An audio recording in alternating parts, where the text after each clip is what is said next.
नमस्कार दोस्तों, स्वागत है आपका द इंग्लिश लर्नर में। और मैं आज आपके लिए इस वीडियो में कुछ स्पेशल लेके आया हूं। तो चलिए दोस्तों, बिना देरी गवाए वीडियो को शुरू करते हैं।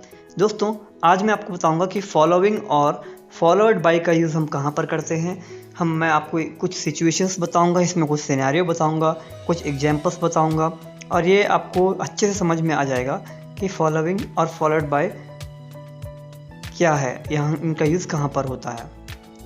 तो दोस्तों, पहले फॉलोइंग का समझते हैं। फॉलोइंग का मतलब होता है के बाद। अब सिचुएशन समझते हैं कि हम इसे कहाँ पर यूज़ करते हैं। दोस्तों, जब कहीं पर दो घटनाएं होती हैं और वो दो घटनाएं आपस में जुड़ी हुई होती हैं, इंटरकनेक्टेड होती हैं, एक के बाद दूसरी होती है, तो वहाँ पर हम फॉलोइंग का यूज़ करते हैं। जैसे लापरवाही से बाइक चलाने के बाद उसका एक्सीडेंट हो गया। तो दोस्तों, यहाँ पर दो इवेंट हैं। इवेंट 1 है लापरवाही से बाइक चलाना और इवेंट 2 है दुर्घटना होना। दूसरा एग्जांपल देता हूँ आपको। जैसे लॉकडाउन लगने के बाद लोगों ने अपनी जॉब खो दी। तो यहाँ पर भी दो इवेंट हैं।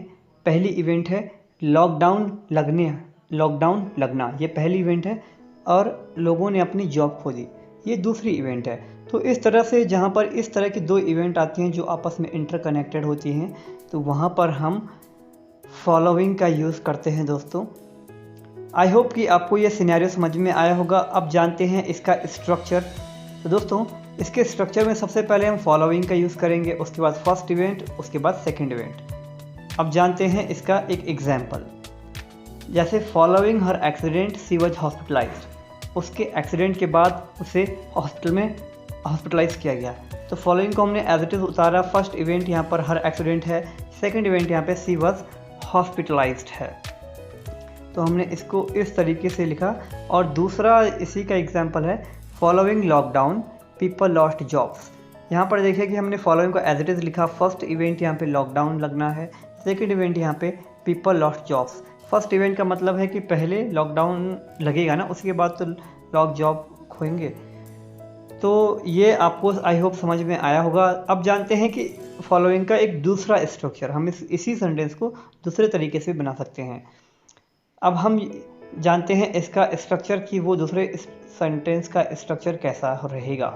दोस्तों, इस स्ट्रक्चर में हम क्या करेंगे, सेकंड इवेंट को हम पहले लिखेंगे, फिर हम फॉलोइंग को एज इट इज़ लिखेंगे और उसके बाद हम फर्स्ट इवेंट को लिखेंगे।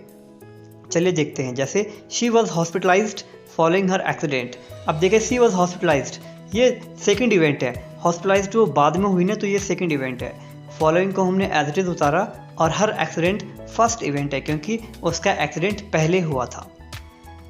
तो हम इस तरीके से, इस स्ट्रक्चर से भी हम इसकी इंग्लिश में ट्रांसलेशन कर सकते हैं।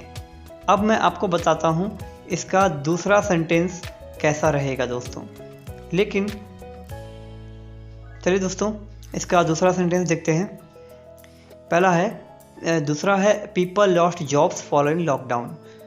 लॉकडाउन के बाद लोगों ने जॉब खो दी। अब देखिए, पीपल लॉस्ट जॉब्स, लोगों ने जॉब बाद में खोई, तो ये सेकंड इवेंट है। फॉलोइंग को एज इट इज उतारा है, फर्स्ट इवेंट यहाँ पे लॉकडाउन लगना है।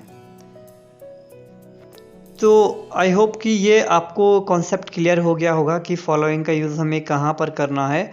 अब मैं आपको बताऊँगा फॉलोड बाय के बारे में, जो कि इसी के जैसा है और इसी का एक सिनोनिम्स है फॉलोड बाय। तो पहले जानते हैं इसका स्ट्रक्चर कैसा रहेगा। पहले हमें फर्स्ट इवेंट को लिखना है, उसके बाद फॉलोड बाय को लिखना है, उसके बाद सेकंड इवेंट को लिखना है।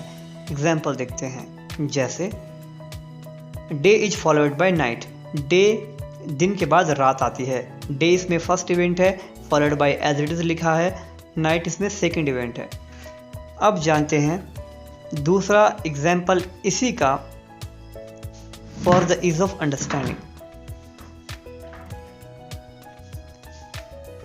Life is followed by death, जिंदगी के बाद मौत आती है। अब देखिए, लाइफ पहले आती है, मौत बाद में आती है। तो फर्स्ट इवेंट इसमें लाइफ है, followed by as it is है, डेथ इसमें सेकंड इवेंट है।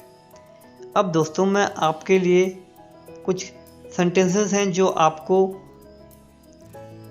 कमेंट सेक्शन में देने हैं। पहला है, एक के बाद दो आता है, हमारे आने के बाद वहाँ रमेश आया। आप प्लीज़ इनका इंग्लिश ट्रांसलेशन फॉलोड बाय या फॉलोइंग का यूज़ करके नीचे लिखें, ताकि मैं ये जान सकूँ कि आपकी यह समझ में आया कि नहीं। So thank you so much video को देखने के लिए। Take care and have a good day.